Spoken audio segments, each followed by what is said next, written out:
Authority के restrictions के बारे में पता नहीं है। आप बताओ, गिरीश अगर बियॉन्ड अथॉरिटी जाकर पैसा रिकवर करता है तो क्या गिरीश के साथ साथ एवन जिम्मेदार है पैसे के लिए? देखो, थर्ड पार्टी को पता नहीं है रेस्ट्रिक्शन के बारे में। नहीं नहीं नहीं नहीं, आप समझे नहीं, लगता है क्वेश्चन आप समझे नहीं। बच्चों, मैंने क्या क्वेश्चन पूछा जरा ध्यान दो। गिरीश को बियॉन्ड अथॉरिटी जाकर गिरीश ने पैसा रिसीव किया। एवन ने गिरीश को अथॉरिटी नहीं दी थी, लेकिन फिर भी गिरीश ने जाके पैसा रिकवर किया।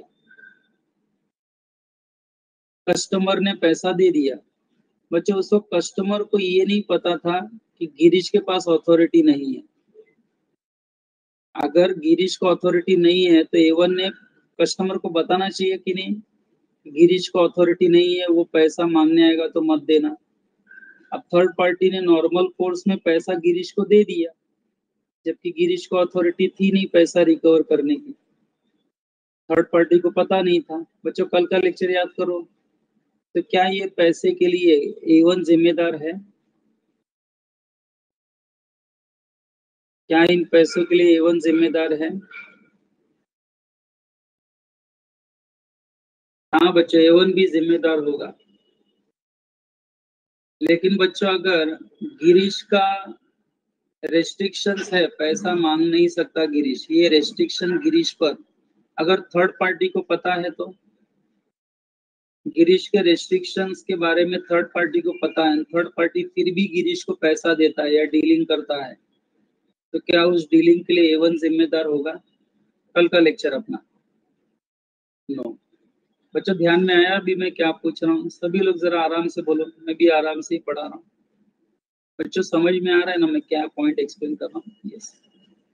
तो बच्चों, यहाँ पर क्या है, पार्टनर ने अपने with in employed authority act करके पैसा रिसीव तो किया थर्ड पार्टी से, लेकिन रिसीव करके उसको मिस एप्रोप्रिएट कर दिया।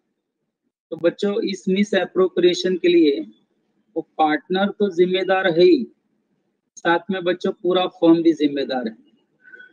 एंड दूसरा बच्चों, दूसरा केस जहाँ पे फर्म की लाइबिलिटी आएगी, देखो बच्चों, where firm in the course of its business.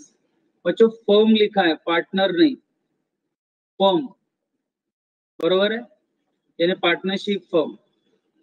Where partnership firm in the course of receives money और property from third party.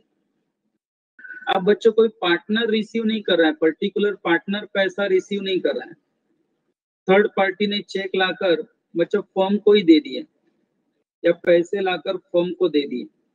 Firm ने रिसीव किए पैसे थर्ड पार्टी से, एंड रिसीव करने के बाद वो पैसा किसी एक पार्टनर ने मिस अप्लाई कर दिया।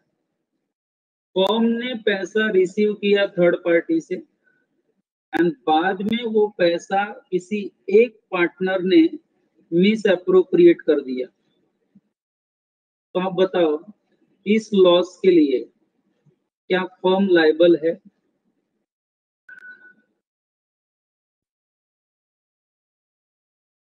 यस, क्योंकि फर्म के कंट्रोल में आ चुका था पैसा एंड फिर उसके बाद मिस अप्लाई हुआ।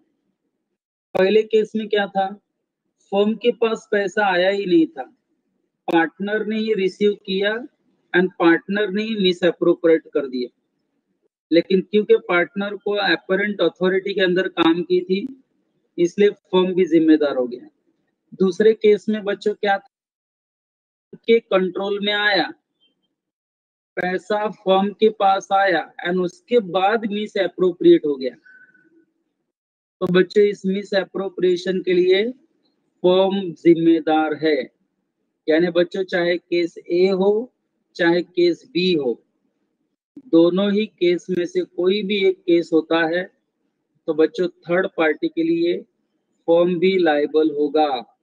जो भी नुकसान थर्ड पार्टी को होगा वो नुकसान करना फर्म का नैतिक जिम्मेदारी होगी। सेक्शन 27। तो बच्चों, ए एंड बी को उन्होंने और आसान शब्दों में बच्चे एक बड़ा पैराग्राफ देकर आपको एनालिसिस के तौर पर बच्चों वहां बताया। देखो, इसको भी हम रीड कर लेते हैं अच्छे से। एक एग्जाम्पल भी है 2 लाइन का, आई थिंक उसे पढ़ लेंगे तो और अच्छी आइडिया आ जाएगी आपको। अब बच्चों ऊपर मैंने ए एंड बी जो पढ़ाया वही घुमा फिरा के वापस दिया है, लेकिन थोड़ा डिटेल डिस्कशन। बच्चों ऊपर का पढ़ा हुआ A clause and B clause दोनों में से कोई भी एक कांड होता है तो उसके लिए फर्म जिम्मेदार होगा, वो चाहे पहला हो या दूसरा हो या दोनों हो। बच्चों दोनों केस के लिए फर्म की जिम्मेदारी होगी, पार्टनर के साथ साथ फर्म की जिम्मेदारी होगी। सेक्शन 27 में क्या लिखा है बच्चों? बच्चों सेक्शन 27 बेसिकली किससे डील करता है बोलो? Miss appropriation of money. जरा टाइप करो। सेक्शन 27 एक्चुअली किससे डील होता है? पैसों का जो घपला होता है ना, पैसों का जो घपला होता है बच्चों, उसको लेकर सेक्शन 27 बताता है आपको। मिस एप्लीकेशन मतलब क्या? पैसों का घपला। बराबर है, पार्टनर ने को पैसे मिले, पार्टनर ने उस पैसों का घपला कर दिया। दूसरा, फर्म को पैसे मिले एंड बाद में पार्टनर ने उन पैसों का घपला किया। दोनों ही केस में फर्म जिम्मेदार। बच्चा एनालिसिस सेक्शन 27 का मैं पढ़ता हूँ, आराम से ध्यान दो जरा। क्या लिखा है बच्चों देखो। इट मे बी, बच्चों हमने सेक्शन 27 को पढ़ते समय क्या ऑब्जर्व किया? तो 2 क्लॉज ऑब्जर्व किए।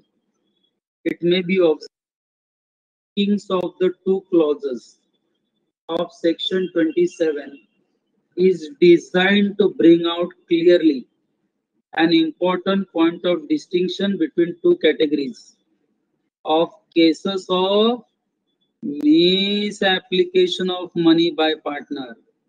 Misapplication of money by partner यानी पैसों का घपला by one of the partner या by partners।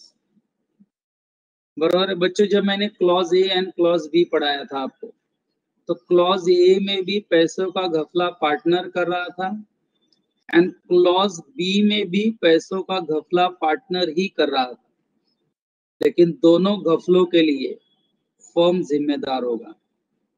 पहला घपला पार्टनर ने किया क्योंकि उसको पैसा रिसीव करने की अथॉरिटी थी, उस अथॉरिटी के तहत उसने पैसा कलेक्ट किया एंड घपला कर दिया। एंड दूसरे केस में पैसा फर्म को मिला, फर्म के कंट्रोल में आया एंड बाद में उसे किसी पार्टनर ने बच्चों मिस अप्लाई कर दिया। दोनों ही केस में बच्चों फर्म की जिम्मेदारी होगी। पढ़ता हूं। Clause A covers the case where partner acts within his authority and due to his authority as partner he receives money or property belonging to third party and misapplies that money or property. For this provision to be attracted, it is not necessary that money should have actually come into the custody of the firm. बच्चों जरा याद करके बताओ, जब मैंने ए point पढ़ाया था तो क्या उसमें पैसा पार्टनर ने रिसीव करके फर्म को दिया था क्या? क्लॉज ए में याद करो, जिस पार्टनर ने पैसा रिसीव किया थर्ड पार्टी से, उसने रिसीव करके क्या फर्म के कंट्रोल में दे दिया था क्या? नहीं, उसने आउट एंड आउट उसको बाहर के बाहर ही घपला कर दिया कि नहीं रिसीव करके। एंड बच्चों ये रिसीव करने की क्योंकि उसको अथॉरिटी थी, इसलिए इसकी जिम्मेदारी फर्म को भी लेनी पड़ेगी।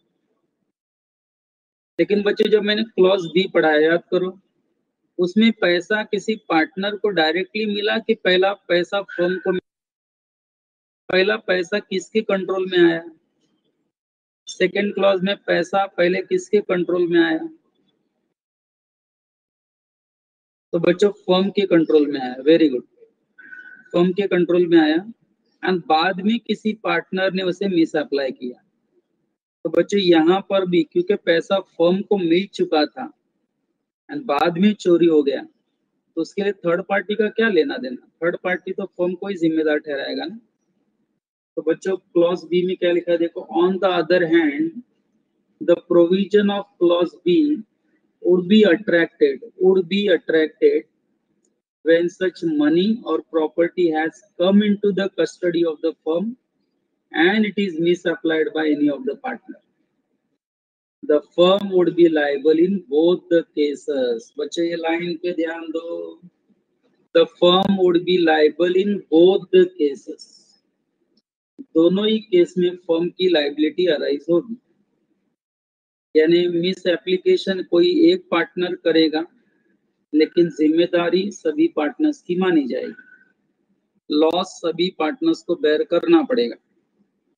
बच्चों उसके बाद एग्जाम्पल के पहले 3 लाइन और है, देखो. If the receipt of money by one partner. बच्चों जरा ध्यान दो, ये भी पूछा था वैसे मैंने डिस्कशन में. If the receipt of money by one partner is not within the scope of his apparent authority. बच्चों सेंटेंस समझा? किसी पार्टनर का पैसा रिसीव करना थर्ड पार्टी से उसकी एपरेंट अथॉरिटी के अंदर नहीं थी, मतलब बियॉन्ड हिज अथॉरिटी उसने रिसीव किया. ये भी पूछा था कि नहीं? तो आगे क्या लिखा है? His receipt cannot be regarded as received by the firm and other partners will not be liable. यहां तक समझा बच्चों? किसी पार्टनर बियॉन्ड अथॉरिटी जाकर पैसा रिसीव करता है तो क्या उसके लिए फर्म जिम्मेदार होगा? क्या बाकी पार्टनर्स जिम्मेदार होंगे उस पैसे के लिए? हेलो,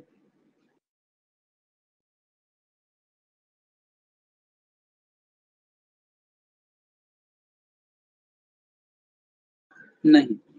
लेकिन बच्चों मेरा एक सवाल, जिस पार्टनर को अपरेंट अथॉरिटी नहीं थी, बच्चों जिस पार्टनर को अथॉरिटी नहीं थी पैसा रिसीव करने का, वो जाके बच्चों थर्ड पार्टी से पैसा रिसीव करता है. देखो उसको अथॉरिटी नहीं थी लेकिन वो जाके रिसीव करता है एंड रिसीव करके वो पैसा लाकर फर्म को दे देता है. कि वो पैसा लाकर अगर फर्म को दे देता है, फर्म के पोजीशन में दे देता है, फर्म के कंट्रोल में दे देता है. अब बोलो, भले उसको अथॉरिटी नहीं थी लेकिन उसने पैसा लाकर फर्म के बैंक अकाउंट में डाल दिया या फर्म को दे दिया, फर्म के कंट्रोल में दे दिया. अब बताओ के लिए केवल वो जिम्मेदार होगा कि फर्म जिम्मेदार भी है? जिम्मेदार होगा. पार्टनर तो जिम्मेदार है ही, साथ में फर्म भी जिम्मेदार है कि नहीं? क्योंकि पैसा आकर फर्म की कंट्रोल में आ गया है. क्योंकि बच्चों पैसा comes into the possession and control of the firm, now the firm is also liable for this act. Is that clear? Yes. वही लिखा था, unless the money received comes into their possession or under. अगर पैसा firm के control में नहीं आता तो बच्चे जिम्मेदार होगा, उसके लिए बाकी पार्टनर्स की जिम्मेदारी नहीं होगी. बाकी पार्टनर्स की जिम्मेदारी नहीं होगी. आगे एग्जाम्पल. बच्चे एग्जाम्पल क्या लिखा है देखो, A B and C are partners of the place of car parking. बच्चों कार पार्किंग प्लेस, बच्चों ये कार पार्किंग का बिजनेस करते हैं, बराबर है. यानी कार पार्किंग बिजनेस के लिए ए बी सी पार्टनर्स हैं, तीनों पार्टनर्स हैं ए बी सी. बच्चों इनका एक कस्टमर जो कार पार्किंग करता है ना, वहां पर देखो क्या लिखा है, P stands his car in the parking place. एक व्यक्ति है पी नाम का, उसने अपनी कार पार्किंग प्लेस में रखी जिसका वो चार्जेस भी देगा. लेकिन बच्चों पी की कार को एक पार्टनर ने क्या किया, देखो एबीसी में से ए ने क्या किया, P stands his car in the parking place but A sold the car to a stranger and A ने वो कार किसी स्ट्रेंजर को बेच दी. ए पानी दी. ए ने वो कार किसी स्ट्रेंजर को बेच दी. अब बच्चों बताओ इस लाइबिलिटी के लिए। अब पी छोड़ेगा क्या, पी छोड़ेगा क्या ए को, टाइप करो। नहीं, कांड किसने किया बच्चे, गलत काम किसने किया, तीनों पार्टनर ने किया कि ए ने किया, ए ने किया। तो बताओ ए के इस एक्ट के लिए क्या बाकी दो पार्टनर्स भी जिम्मेदार होंगे, क्या ए के इस काम के लिए क्या दोनों पार्टनर जिम्मेदार होंगे, यस होंगे, क्योंकि ए ने जो भी काम किया बच्चों in the ordinary course of, बरोबर है, या हो सकता है बच्चों बाकी पार्टनर्स के कहने पर किया, या हो सकता है बच्चों ये पैसा लेकर उसने फर्म को दे दिया, बरोबर है, ट्राई टू अंडरस्टैंड।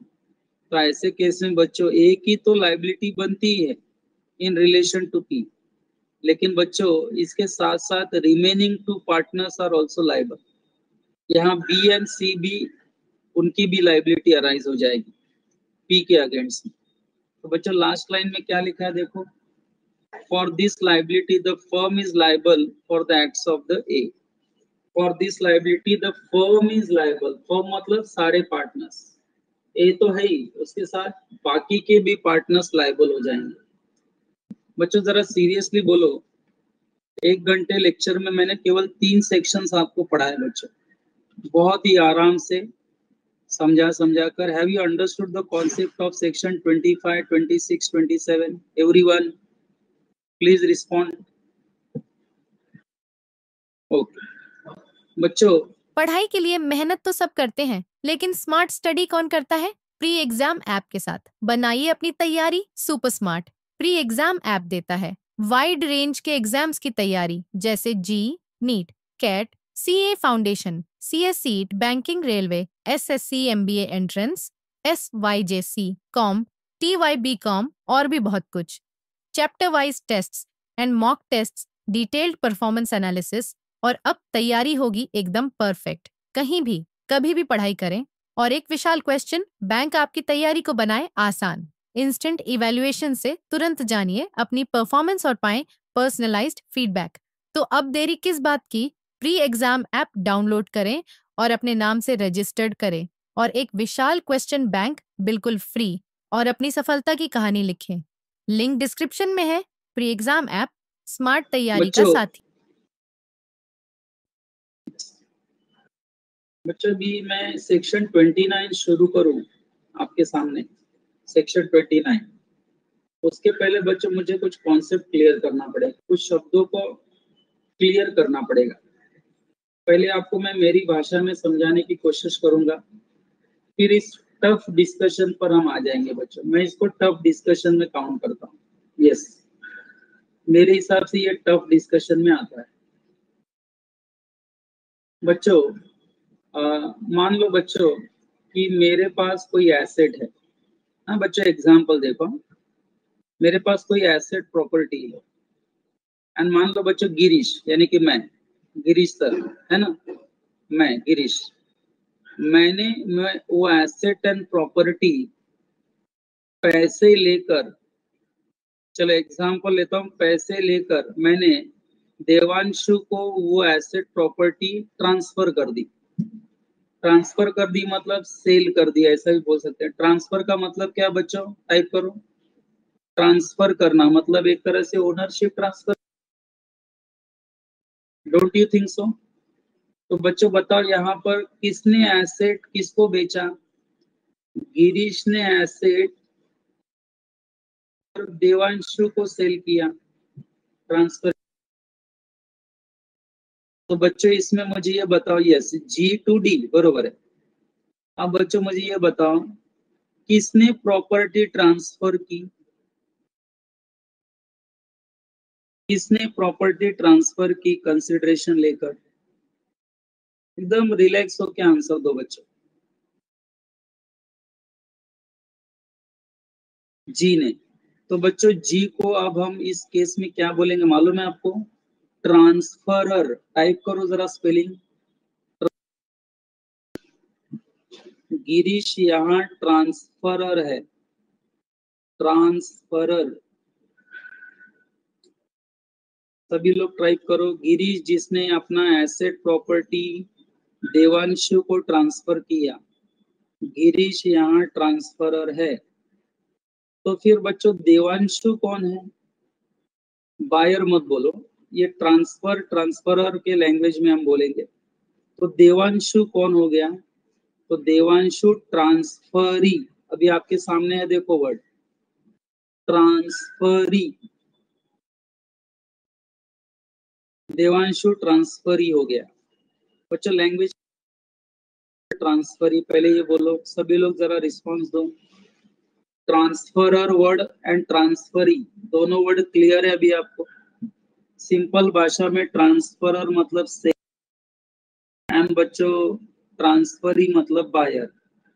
अब बताओ बच्चों, देवांशु को क्या राइट्स है, ट्रांसफरी को क्या राइट्स मिलेगा? तो आंसर जो ट्रांसफरर को था राइट, सही है। जो सेलर को राइट्स था, टाइटल था, वही राइट्स एंड टाइटल बायर को भी मिलेगा। हेलो, पहले गिरीश ओनर था, अब देवांशु ओनर है। Don't you think so? तो बच्चों मुझे जो पढ़ाना है, अब मैं सेक्शन 29 में जाऊंगा, क्योंकि मैंने आपको ट्रांसफरर एंड ट्रांसफर लैंग्वेज बता दी। अब बच्चों सेक्शन 29 में पार्टनरशिप को लेकर एग्जैक्टली क्या पढ़ना है हमें? बच्चों पार्टनरशिप को लेकर एग्जैक्टली क्या पढ़ना है? तो बच्चों मेरी लैंग्वेज को ध्यान से सुनना। तो मुझे ये बताओ, अगर गिरीश A1 में पार्टनर है एंड गिरीश ने A1 में कैपिटल कंट्रीब्यूशन करके पार्टनर बना है बाय एन एग्रीमेंट, गिरीश, तो बच्चों आपको लगता नहीं गिरीश का A1 में जो पार्टनरशिप में कैपिटल है या गिरीश A1 में पार्टनर है, तो ये गिरीश का एसेट है कि लायबिलिटी है? गिरीश ने इन्वेस्टमेंट किया है पार्टनरशिप में एंड पार्टनर बना है। गिरीश के एंगल से सोचो, गिरीश के लिए ये एसेट है कि लायबिलिटी है?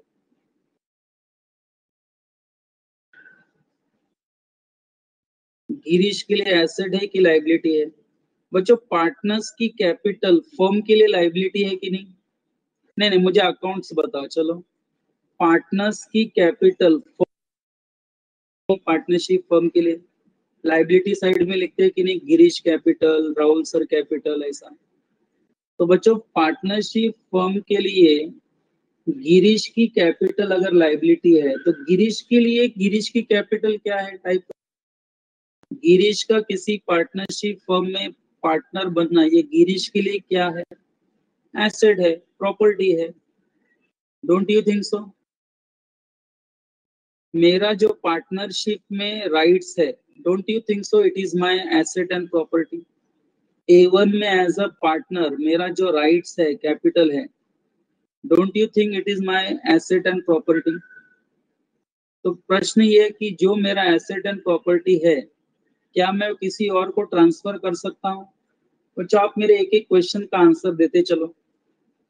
बच्चों मैं कैसा कोई एसेट प्रॉपर्टी मेरा किसी को भी सेल कर सकता हूँ एट एनी टाइम? तो क्या मेरे पार्टनरशिप का राइट्स जो मेरे पास है, क्या मैं किसी और को ट्रांसफर कर सकता हूँ? क्या मैं किसी से पैसे लेकर मेरा पार्टनरशिप राइट्स किसी और को देकर मेरे जगह उसको पार्टनर बना सकता हूँ? मैं आपसे सवाल कर रहा हूँ बच्चों, आपको आंसर देना। क्या लगता है आपको? बच्चों मैं 5 साल से A1 में पार्टनर हूँ। अब मैं बच्चों मान लो 10 लाख रुपए लेकर विकास सर को बोलता बन जाओ, तो इज इट पॉसिबल? मैं विकास सर से 10 लाख रुपए लेकर बोलता हूँ आप मेरी जगह भी A1 के पार्टनर बन जाओ, तो क्या मैं मेरा A1 में जो राइट्स है वो ट्रांसफर कर सकता हूँ विकास सर को, उनसे पैसे लेकर? बन जाऊंगा, विकास सर ट्रांसफर ही बन जाएंगे। तो क्या मैं ऐसा कर सकता हूँ क्योंकि वो मेरा एसेट प्रॉपर्टी है? तो शुभ ने आंसर दिया yes with the consent of all partner. Yes बच्चों, तो पार्थ ने भी वही केवल हाँ लिखा है। तो बच्चों यहाँ एक्चुअली आर्ग्यूमेंट है ना, दोनों तरफ जाता है। बच्चों आप नोट्स पे मत ध्यान मत दो, अभी मैं जो बोल रहा हूँ ना बहुत ध्यान से सुनिएगा सब लोग। मैंने कहा डिस्कशन आइदर वे जाता है। जब मैंने कहा आइदर वे जाता है मतलब क्या? आपको नहीं लगता आंसर नो भी हो सकता है? हेलो, बाकी पार्टनर्स ऑब्जेक्शन उठा सकते हैं कि नहीं कि गिरीश हमने आपको एज अ पार्टनर, आप अपने जगह पे किसी और व्यक्ति को लाकर पार्टनर नहीं बना सकते क्योंकि हमारी partnership is based on mutual trust and confidence.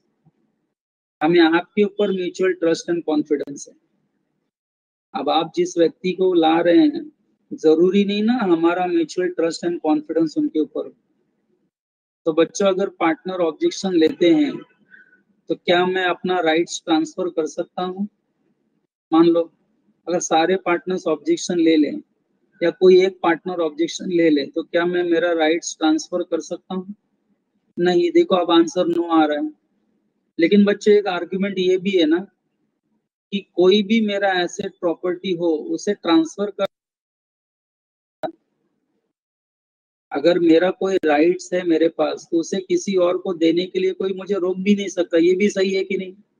Hello बच्चों, मेरी गाड़ी है, मेरे घर का फर्नीचर है, मैं बेच दूं, कोई ऑब्जेक्शन क्यों लेगा? नहीं लेना चाहिए objection. Don't you think so? इसका मतलब फिर मैं मेरा पार्टनरशिप का जो राइट्स है वो ट्रांसफर कर ही नहीं सकता हूँ कभी। ऐसे ही मतलब हो गया क्योंकि मेरा एसेट प्रॉपर्टी है।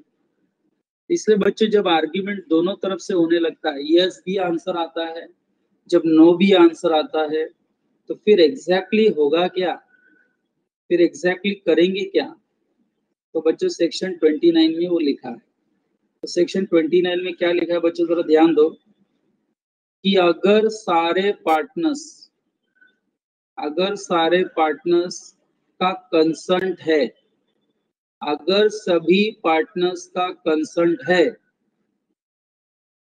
सभी पार्टनर्स के परमिशन से, अगर गिरीश अपना A1 का जो राइट्स है, अगर गिरीश वो राइट्स विकास सर को ट्रांसफर करना चाहते हैं एंड इसके लिए बाकी A1 पार्टनर्स के कंसंट है, सभी का कंसंट है, तो फिर बच्चों गिरीश पैसा लेकर अपना A1 का राइट्स विकास को ट्रांसफर कर सकता है। अब मुझे ये बताओ, अब इस केस में ट्रांसफरर कौन हो गया? गिरीश हो गया। एंड टाइप करो ट्रांसफरी कौन हो गया? ट्रांसफरी कौन हो गया अभी? यानी मेरी जगह एज अ पार्टनर कौन आ गया? विकास। तो बच्चों सबसे बड़ा प्रश्न ये उठता है कि ये जो ट्रांसफरी हैं विकास सर हैं, ट्रांसफरी जो हैं विकास सर, क्या उनको same rights and privileges enjoy करने को मिलेंगे जो ओरिजिनल पार्टनर गिरीश यूज करता था? जो rights and privileges original partner Girish को थे, क्या वह प्रिविलेजेस ट्रांसफरी को भी मिलेगा या कुछ अलग होगा? What do you think? अब आप अपना आंसर दो। पढ़ना तो ही हमें बच्चों।